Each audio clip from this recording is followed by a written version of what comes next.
Hello. Hi. Welcome back to the channel. It's been a Well, thank minute. you for having me. Yes, it's been too long, in my opinion. Yes. But in my opinion, this show has legs. Oh Welcome my to the legs gosh. and the dregs. Got me last time, got me this Yeah. And the legs is because I already explained this over at Shelly's channel. But anyway, legs is good. It means you've got a lot of staying power. Legs in terms of wine is a thing of quality. It has good legs, it's probably a quality wine. And so too are these books of quality, at These are least in our quality mind. wine. Yeah. Yeah. Yeah, these The are quality. ween, yes. The wine, I know. And if you would like to see the dregs, the sediment, the bottom, you can see that at Shelly's channel Yes. this time around.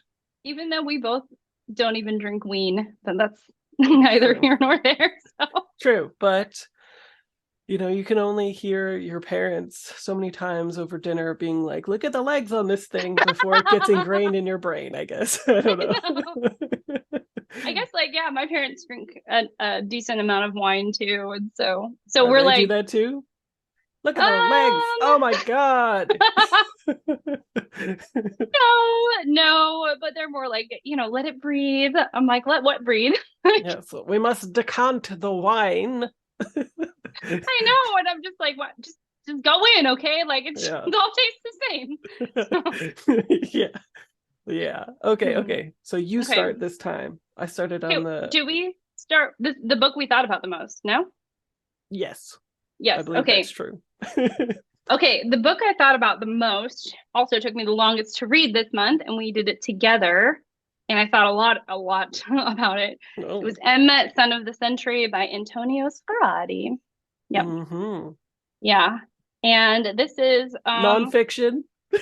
not nonfiction, Fraser. I know.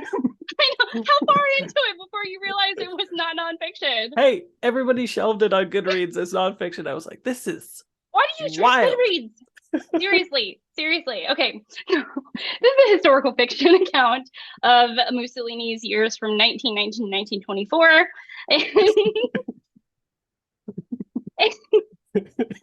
What was so interesting about it was that it's really telling you, I would say, like a Hilary Mantel esque, because Hilary Mantel retells the story of Thomas Cromwell so that he's a very nuanced and complex individual with his own sets of needs and wants.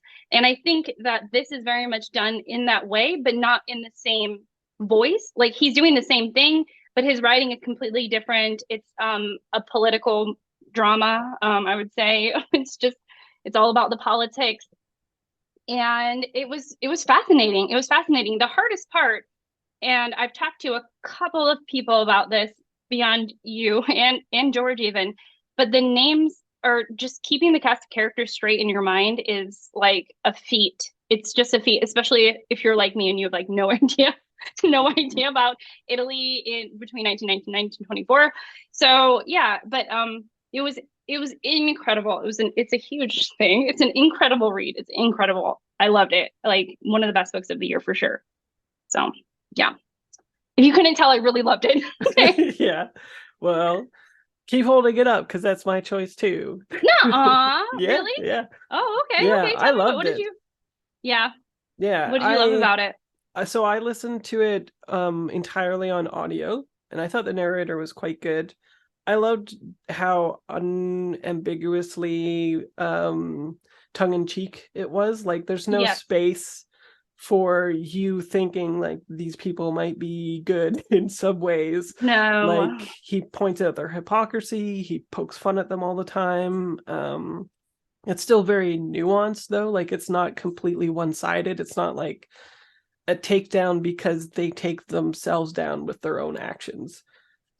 He's Yeah. very good at just like, and then they did this, just like, remember 5 chapters ago or whatever, they again are, unambiguously stupid or Yeah. fascist or Yeah. whatever. And another thing I didn't know was that, like, they literally just called their party the fascists, and at the time it was just cool. Like Yeah, nowadays, if because you call yourselves a fascist, it's kind of, like you're flying a flag that tells people things. yeah, I think one of the things about the word fascist was that at the time, fascism or fascist was derivative from an origin that meant together we are stronger. And so they were, I think, playing with that idea, but it's gotten such a bad rap. I mean, because of everything that went on in World War II, that now it's very much a dirty word and something that really signifies extremism. But yeah, they were the party de facto. I mean, they were fascist. So, but so it's so funny because as a 2022 reader who's lived through the U.S. 2016 elections and such, fascism is very much like there is like an understanding, but then you kind of almost go to this. I have very much an idea of what fascism is and how bad it is, and then but you go back to this time period and it's like they didn't know, they were just using a word, and then you're watching them build like the terror that it would have been to be in a fascist like reigning country, which is just, it was mind-boggling. It Yeah. was so good though, like the prose work is so good. It's so Yeah. good. Well, and also, like, yeah, dates and names have always just washed right through me. Basically, I can never retain that stuff. And it was still absolutely compelling, easy to pick up, great to consume. Still got like the gist of it, I guess I would say. And still got a lot out of the themes, and it was just, yeah, eminently entertaining. Also, Yeah. PSA, this book is $7.50 on Book Outlet right now, and there's like Oh, 10 nice. copies left. So if Oh you see gosh. this, I go know. get it. Go get it. Yeah. Like Black Friday Yeah. sale, $7.50 for a book that's at least Canadian is like close to $40. So if you're like, ooh, I would like that book, you should go get it right now. And no, they are not sponsoring us. No. I would also say that this is more for readers who like the Mantel series, in that like you are going to be meeting tons of characters. You're going to be inundated with a lot of dates, and you're kind of just dropped into the political situation. And though he does describe it well, it's not to the point where he's talking down to you, but if you know nothing, it's a little bit like, it's a tiny bit overwhelming. Like for me, it was a tiny bit overwhelming in the beginning, and then I was just like, okay, here are our main characters. Here are the people we're zooming in on. And I was able to kind of orient myself from there. But I still think it would do me a good deal bit of good to reread it. Yeah, it also reminded me a lot of the rise and fall of the Third Reich Oh in yeah. terms of like the populace acquiescing to this slow decline into fascism, It's basically. so, I know, it's so interesting. And like the way the political situation ends up evolving. And Yeah, how and he, certain people who are cowards could have utterly prevented it with a very small degree of effort. And because they yeah. didn't, huge ramifications. Oh, I know. And it was, yeah, like some of the things are just eerie in here. They're just, I mean, it's just, oh, it's so good. It's so good. And it's supposed to be one of a quartet. And so this is book one of a quartet, supposedly. And I cannot wait for the rest to come out. I just think it's going to be fantastic. So, Yes. so yeah. So go buy it, homies. Go buy it, homies. If this is what you think you would like. Oh, so do you want to do, since we kind of did that one together, what's your classic, modern classic of the month that you loved? Oh no, I'm worried. So I got this book for free because I ordered it from thrift books, and as usual, their quality was not up to standard, at least for me, Oh, because it oh, didn't even come with a dust jacket. oh my gosh. So I Wow. got a first edition for free with this little, barcode from thrift books, which is, their mark of quality. uh, Just slap and the barcode on. yeah, so at least I got it for free, but quite annoying. But yeah, I loved this book. And I think you were the one that poked me to read it. I saw it on your top books of the year last year, I think. No, it was for 2020, so it would have been before I Oh, had a okay. channel. But if you if you're Well, you just talked listening, about it at if some you're point. just listening though, it's Jeffrey Eugenides Middlesex. Oh yeah. Yeah. Yes, In case that I is know true. that some people listen to this. And so yeah. Anyways, but yeah, I do. It is one of my favorite books. I would Yeah. say like of all time. It's so good. And the audiobook is sublime. Like just in incroyable. Yeah. It Yeah. is Yeah. amazing. So I think what really makes this book is the overall voice crafted for the story. Absolutely. Like Hmm. I could listen to them talk about absolutely any aspect of their life and I'd just be like, yes, tell me the greatest twist. Hit me. I'm down. But Right. this is an intergenerational not ensemble but family drama that traces the lineage of the family for I don't think you learn the reason until later, like it'd be a spoiler probably to Hmm. say, but there's something very unique about the character in terms of like socio-political standing. They are existing in a time period where a lot of stuff was happening via immigration in New York, I believe it was. And And they're a Greek family, or they yeah, come from like a small island very in small, yeah. very, and then they immigrate to the U.S.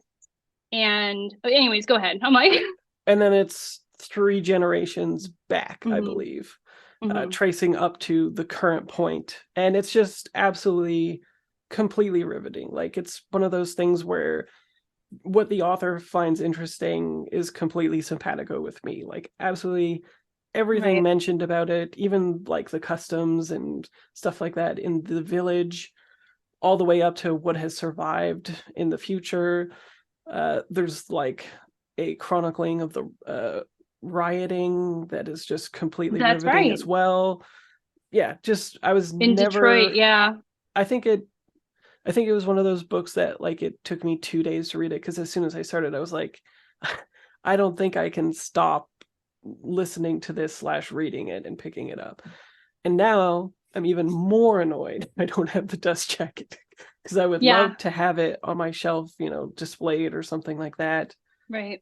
I'm But sorry. it's popular Yeah. enough that I bet I could get it at a library sale at some point or something. But the first edition hardcover, I love the actual cover as well. Oh yeah, yeah. I don't love Beautiful. the cover of the cover that I have, and I think With that the that ship. might have, yeah, I think it Mm. deterred me from even picking it up for a while. And then I read it during the pandemic, and I was really like upset that I hadn't read it sooner, kind of thing, because it just does such a great job. It's broken into like four parts, I think, and or maybe several parts, and every part Mhm. just really has its own momentum, and it's building this story, and it's just got a great complexity to it. I mean, I just loved it. I just loved it. It was so great. Yeah, Yeah. it's wild, sort of to me. It's one of those books where you're like, it's amazing, kind of that like a man wrote this book, basically. A little bit, yeah, Yeah. yeah, and there's a lot of the language is very poetic, and there's a lot of extended metaphors that are just rooted in hyperbole that it's just so perfectly. It's just so good. It's so good, you know. Yeah. Anyways, yeah, I loved it. Love that book. Boom. Yeah. Okay. So It I definitely have has legs, actual guys. it has legs. You can see him dripping down the Yeah, wine slowly. thing. Well, my favorite classic of the month that I read was The Age of Innocence by Edith Mm, Wharton. So there we go. boom. Yeah, this was great.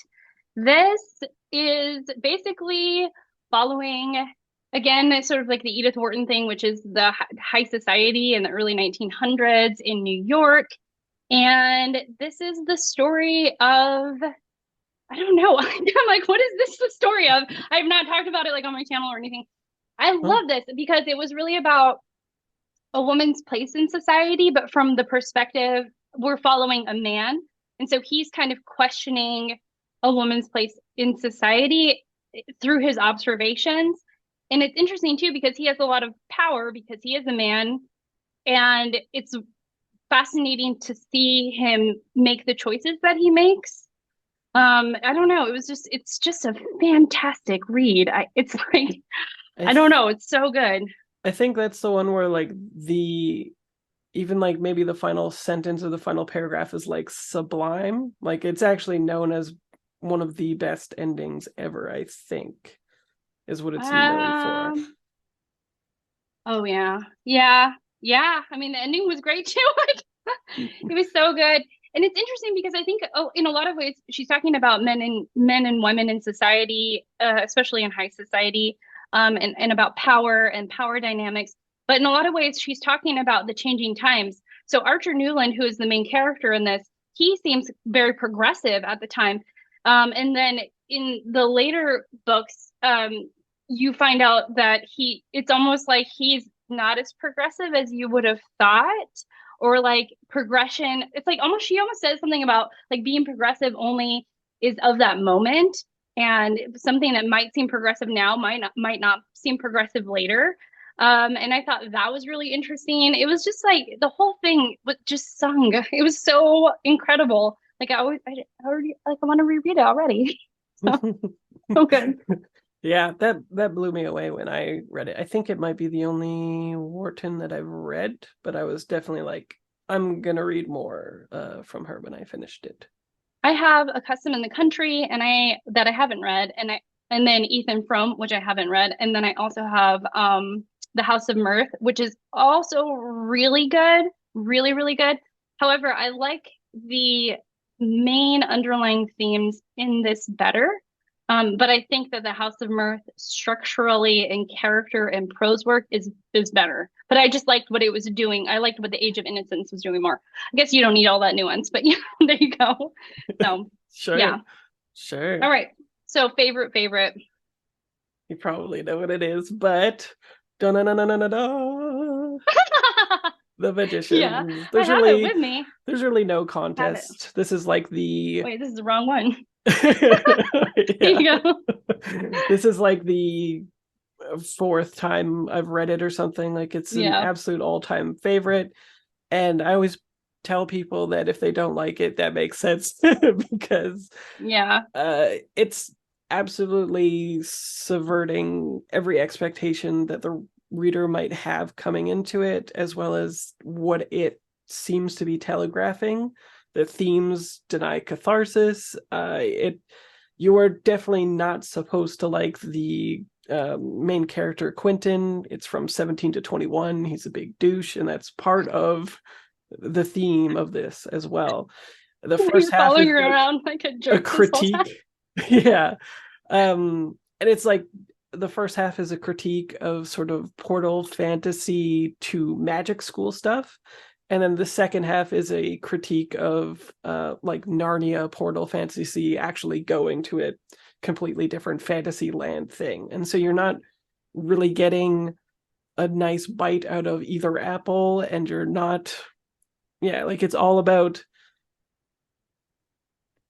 basically like not shitting on, but like making sure that you know that the normal hero archetype is not good and doesn't fit well with Quentin, even though he completely thinks that of himself as he's going through the story.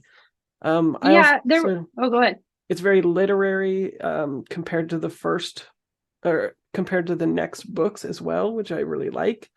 And even though I think his prose work is less refined in this one, the fact that he tries to say something so big and so different is what makes me completely empathize and love this book the most out of all of them, which is hard because it's like choosing from my babies or something. Like if there was like a bind up that was all three of them or something, I'd be like, this is my favorite book. Oh, yeah, You know, and yeah. cheat. But yeah, it just sort of always blows my mind because I relate very highly to Quentin. At that age, I was definitely as immersed in fantasy for the exact same reasons as Quentin. I was having the same sort of mental, physical, every kind of challenge that Quentin experiences in it, I experience as well. So it's just completely immersive and amazing to me, basically. But so when other people are like, I really didn't like Quentin, and I didn't like that I didn't get the full experience of either one and all this stuff, there's so many reasons and that are hyper specific to not liking the book that it never surprises me when people don't like it. Yeah. True. What were you gonna say? Oh, I don't remember what I was gonna say about that one. But yeah. We read them together. So there Yes, was that. Buddy Reed, dragging you in. You did drag me in, but it's okay. It's a nice segue because I really liked The Magician. This is my sort of favorite. I would say that I think I was missing a bit of fun in my reading, like just having a really good time with the book. And The Magicians, in and of itself, has some BAWDY body humor that like I'm just like not super about. And I didn't really understand that you were supposed to dislike Quentin. So during the first book, I'm just like, why are you changing the world? Why are you changing? Why do you keep, why is Quentin not growing? What is happening? And then they do some, I was gonna say, like they even do like not things that are not likable to the reader. Like the reader would find like it's purposefully doing things that are like not very likable. And so there I was just like, I'm struggling. No, I mean I wasn't actually struggling. I was having to find time. I just was like, this is interesting. And then I got to The Magician's King, and it was definitely more of like a traditional story arc. At this point, I know what the worlds are. I know I'm really oriented with where everything was at. And there is a character that he decides to develop, Julia, and she was like my girl throughout it. So interestingly, this story structure was different than the rest because he most of the time like you're following Quentin, and then it seemed like every third chapter you're following Julia, and I just really was all about her storyline. But I think this represents just like I enjoyed it because I had so much. It was just like a lot of fun. Like I needed that. And I didn't realize how much I needed that until I was in it. And then I was like, I'm just really having a fun time with it all. Like I didn't take it too seriously. I wasn't like, give me every morsel of what you're trying to say. I was just like, this world is wacky and weird. Yeah. And I'm gonna go with it. Yeah. And that was like, it very much paid off because at the end of it all, it was like I just had a good time. Like I was just like, that was really fun. Like I had a really great time.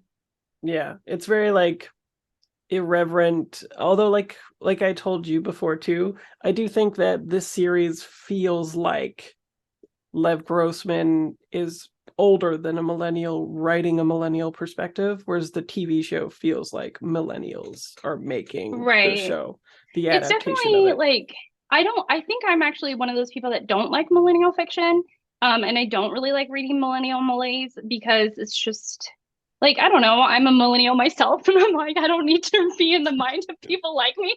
So, but like it was fun because there was something about this book because the third book he ties it all up, and I felt like there was something about this book where he wasn't taking himself too seriously, and it was just like he was just enjoying the ride himself, and he wasn't worried. The author wasn't worried about building the world anymore or anything. He was just like, we're gonna have a good time with a great story that's really fast paced, and I was like, yes, but still, I'm here for it. But still pretty subversive of genre expectations. Yeah, and it wasn't, you're not getting like traditional at the end, everything's tied up in a nice neat bow and it's all perfectly falls into place or anything like that. There's definitely some room to where you're kind of like, what? But I didn't mind because I enjoyed the ride. So, yeah, it was a fun ride. Life. Magicians for life. It was just fun, and I think I was trying to get that in some ways from Verity by Colleen Hoover, and I didn't. Yes, that's true. Verity is a very different book. Yeah, and I think that sometimes I try to get that feeling of wanting to just like enjoy something and have a good time with it, but then it just doesn't quite get there for me because something will annoy me about it, or like it just doesn't work for me. And it could have been the buddy read, not gonna lie. Yeah. like having someone to talk to and just like enjoy it with me. But I think a lot of it was just like I'm just having a really good time with what's going on. So yeah. Hmm. Hmm. I'm so glad that you liked it. Yeah. And I am watching the show now, and the show is fun. Hmm. Hmm. Well, that is the legs and the dregs, folks. Yes, it is. Thank you for coming on.